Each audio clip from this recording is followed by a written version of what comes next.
Hi, I'm Nancy Radford, mediator, coach, and parent. And this is the second bit of the seminar. Don't worry if you missed the first bit, because the two important things to take away from that were stop feeling guilty about what you do right or wrong, because you're the best parent your child has right now.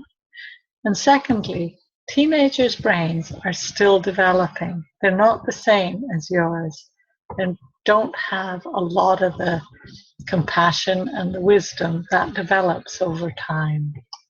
So I'll just share my screen and we'll continue with the presentation. Hi, today we're going to look at what's going on inside our brains when we're having these discussions or disagreements, or when we're really worried about what we say. Remember when I was telling you about the brain?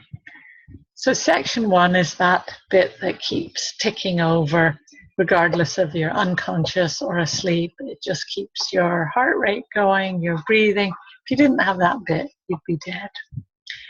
The second bit is what they call the chimp or the monkey brain. It has all the instincts, the maternal instinct, the anger, hunger, fear, all of those things that if we didn't have them, again, we wouldn't live for very long. We need those instincts to keep us safe. And the third bit of your brain, excuse me, third bit of your brain is your cognitive brain. It's what makes us human.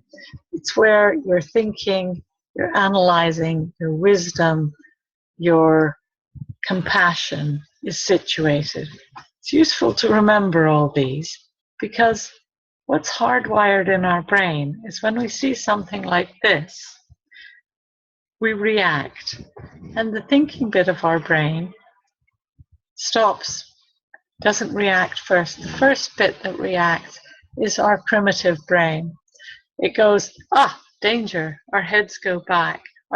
We either freeze, hoping that the danger won't see us, or we pick up a club and club it to death, or punch it, but you wouldn't punch a snake, would you? Or we run away like mad. Now this reaction is hardwired into humans, because the ones who survived for thousands of years were the ones who reacted quickly, because if you don't react quickly in a physically dangerous situation, you die and you don't pass on the genes.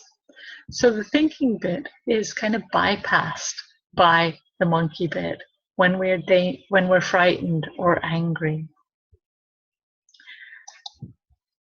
It's actually physically switched off. The blood is diverted from that thinking bit and it goes to your arms and legs so that you can run away or fight. And you actually freeze. You can't think straight. Some people talk about it as a red mist. So what causes that red mist when we're having a talk with someone? Well, the flight or fright reaction kicks in whenever we feel frightened or angry, not just in physically dangerous situations. So let's look at what happens. So the event happens and your thoughts. Now the thoughts sometimes happen so quickly, you're not even aware of them. You think you go straight to anger. So your child does something and you think that makes me angry. But it doesn't always make you angry. So it must be something you're thinking. Let's look at something. Your teenager disobeys you, doesn't come home when they said they would, or is rude. So your thoughts are, what will people think of me if he behaves that way? Or if he says that to others, they might get rejected or they might get hurt. So all these thoughts just flash through your brain and you either get frightened or you get angry. And that's when you have the reaction of angry words.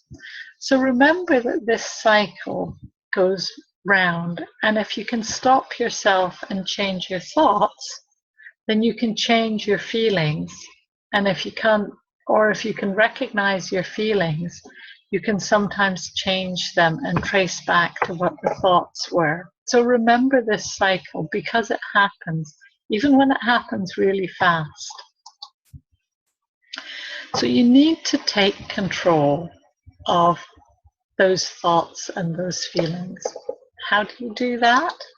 Well, I'll tell you in the next one. Thanks very much, and I hope you've learned that you can control your flight or fright reaction, and we'll show you just how in the next series. Bye.